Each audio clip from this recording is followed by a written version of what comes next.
రీసెంట్గా మా ఫ్రెండ్ నాని అనే అబ్బాయి ఒక 8 ఇయర్స్ ఒక అమ్మాయిని లవ్ చేశాడు. 8 ఇయర్స్ నుంచి ఇద్దరు ట్రూ లవ్లో ఉన్నారు. అంటే ఎప్పుడు ఫోన్లు గొడవలు రోజు మా అమ్మగడ్డ నచ్చేది. నేను అనుకునేవాడిని మరి ఇన్ని గొడవలు నచ్చా వీళ్ళు కలిసి ఉన్నారంటే ఎంత ట్రూ లవ్ అని. బట్ రీసెంట్గా తెలిసింది, last 1 month back 15 days back తెలిసిన విషయం ఏంటంటే బ్రేకప్ అయిపోయారు వెళ్తారు.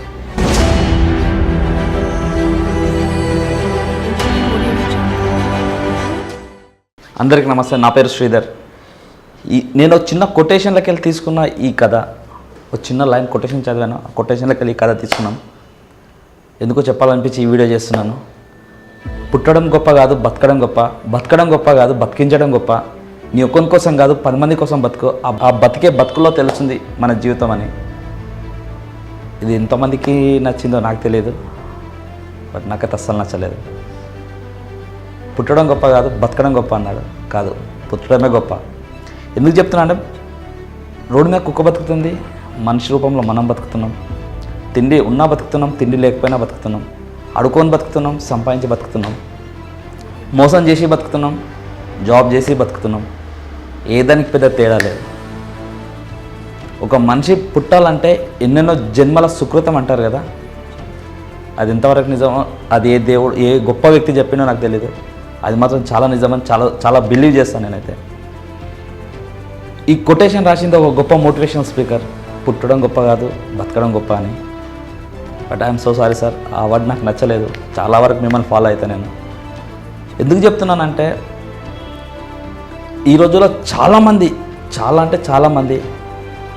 22-25 ఇయర్స్ రాగానే ఫ్యామిలీని వదిలిపెట్టి, మమ్మీ డాడీ కని పెంచిన తల్లిదండ్రులను వదిలిపెట్టి, ఇష్టం ఉందని చెప్పి ప్రేమించిన అమ్మాయి ఎంబడి లేదంటే ప్రేమించిన అబ్బాయి ఎంబడి పారిపోయి బతుకుతున్నారు. ఆ పారిపోయిన తర్వాత తెలుస్తుంది.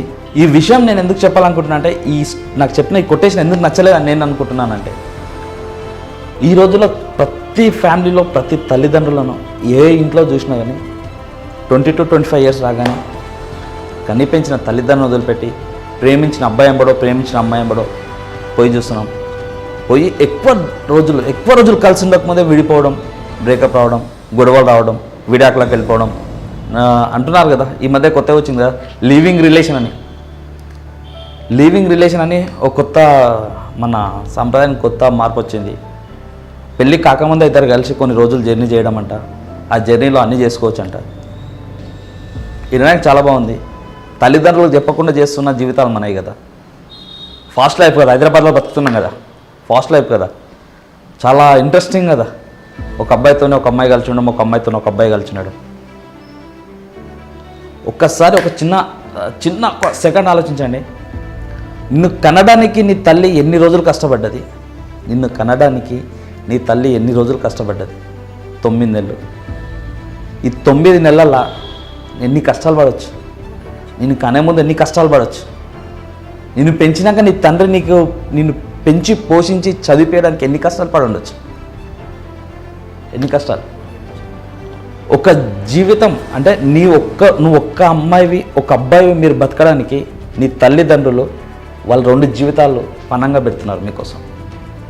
మీ ఇద్దరు ఒక అమ్మాయి కానీ ఒక అబ్బాయి కానీ బతకడానికి నిన్ను కని పెంచిన నీ తల్లిదండ్రులు పణంగా పెడుతున్నారు జీవితాంతం. వాళ్ళు చచ్చే చివరి క్షణం దాకా, చచ్చే ఆఖరి రోజు వరకు. బట్ మనకు ప్రేమ ఉంటే చాలు. ఉండదు ప్రేమ. ఎందుకుండదా నేను చెప్తున్నానంటే ఒక చిన్న స్టోరీ చెప్తాను మీకు. రీసెంట్గా మా ఫ్రెండ్ నాని అనే అబ్బాయి ఒక 8 ఇయర్స్ ఒక అమ్మాయిని లవ్ చేశాడు. 8 ఇయర్స్ నుంచి ఇద్దరు ట్రూ లవ్లో ఉన్నారు. అంటే ఎప్పుడు ఫోన్లు గొడవలు రోజు మా అమ్మగడ్డ నచ్చేది. నేను అనుకునేవాడిని మరి ఇన్ని గొడవలు నచ్చా వీళ్ళు కలిసి ఉన్నారంటే ఎంత ట్రూ లవ్ అని. బట్ రీసెంట్గా తెలిసింది, last 1 month back 15 days back తెలిసిన విషయం ఏంటంటే బ్రేకప్ అయిపోయారు వెళ్తారు. ఎందుకు రా బ్రేకప్ అయిపోయారని అడిగితే ఒక్కటే మాట చెప్పిండు. నేను ఆస్తి లేదు, నాకు సెటిల్ కాలేదు. నేను ఒక అబ్బాయిని ప్రేమించాలంటే ఆస్తి, సెటిల్, ఇల్లు, భూమి ఇవి కావాలంట. నేను బతకడానికి ఇల్లు ఉంటే చాలు అని నా ఫీలింగ్. ఇవి కావాలంట. అవి లేకుంటే ప్రేమ అనేది బ్రేకప్ అంట, వదిలిపెట్టాలంట. ఫ్యామిలీ చూసింది చేసుకోవాలంట. సరే, మొత్తం ఒక కథ ఈ స్టోరీ చెప్తాను, ఒక 2 నిమిషాలు చెప్పేస్తాను. ఒక 8 ఇయర్స్ నుంచి లవ్లో ఉన్నాడు. బాగానే జర్నీ అంతా బాగుంది, చాలా బాగుంది.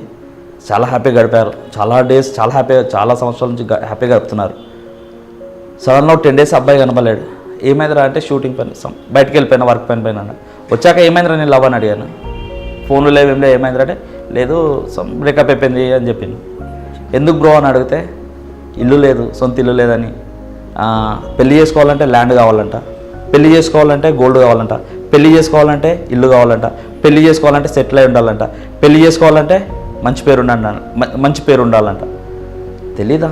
8 years నుంచి లవ్ చేసుకుంటున్నావు కదా, ఎన్ని సంవత్సరాలు కదా లవ్, ఒకరోజు కాదు కదా, 8 years తెలియలేదా లవ్, ఇల్లు కావాలి, భూమి కావాలి, ఇవన్నీ. అంటే నీ తల్లిదండ్రులకు మాత్రం అవసరం లేదు కదా అది. నువ్వు సెటిల్ అయినా కాకపోయినా నీ తల్లిదండ్రులకు మాత్రం నువ్వు ఎలా ఉన్నావు అలా ఉంటే చాలు కదా. నా కొడుకు కనిపించారు కదా, వాళ్ళకి ఇష్టం ఉంటావు నువ్వు చచ్చేవారికి. బట్ ప్రేమించిన అమ్మాయికి తెలియదు కదా నువ్వు సెటిల్ కావాలి, ఇవన్నీ కావాలి, ప్రేమించే ముందు తెలియదు కదా. బట్ ఈ స్టోరీ ఎందుకు చెప్తున్నానంటే ఈ ఒక్క లైఫ్లో జరిగిన స్టోరీ అని కాదండి, ఇది ప్రతి పర్సన్ లైఫ్లో. పెళ్లి రోజు వచ్చేలో ప్రతి అమ్మాయి హ్యాండ్ ఇచ్చే అమ్మాయి, చాలా తక్కువ మంది సెటిల్ కావాలి. 100% కావద్దని చెప్పట్లే. ఒక అమ్మాయి నేను నమ్మి వస్తుందని నువ్వు సెటిల్ అయ్యి పెళ్లి చేసుకోవాలి. బట్ సెటిల్ అయ్యే ముందు, నువ్వు లవ్ చేసే ముందు అమ్మాయి నీతో జీవితాంతం ఉంటుందా, లేదంటే వదిలిపెట్టి వెళ్ళిపోతుందా, నీ పైన నీతో నీ అవసరం అయిపోగానే వెళ్ళిపోతుందా? తల్లిదండ్రులు అయితే పోరు, కానీ అమ్మాయి కదా. మన తల్లిదండ్రులను కాదని ఒక అమ్మాయిని లవ్ చేస్తున్నామంటే అమ్మాయి మనతో ఎన్ని రోజులు జర్నీ చేస్తుంది? నువ్వు అమ్మాయిని లవ్ చేసిన రోజులు నీ ఫ్యామిలీ ఎంత స్ట్రగుల్ అవుతుంది, ఎన్ని ఇబ్బందులు పడుతుంది? ఈ స్టోరీ చెప్పాలనుకున్నాను, నాకు చాలా ఇన్స్పైర్ చేసిన స్టోరీ. దెన్ ప్రతి లైఫ్లో ఇలా ఉంటుంది నేను అన్నాను, బట్ చాలా ఎక్కువ మంది లైఫ్లో మాత్రం ఇలానే ఉంటుంది. ఫ్యామిలీ, మమ్మీ డాడీ చాలా ఇంపార్టెంట్ ప్రతి పర్సన్ లైఫ్లో. వాళ్ళు ఒక్కసారి దూరం అయిపోతే ఎవరు ఏం చేయలేము. ఒకసారి ఆలోచించండి. ప్రేమించే ముందు ఇవన్నీ కావాలనుకుంటే మాత్రం ఎవరు ఏం చేయలేము. Thank you so much.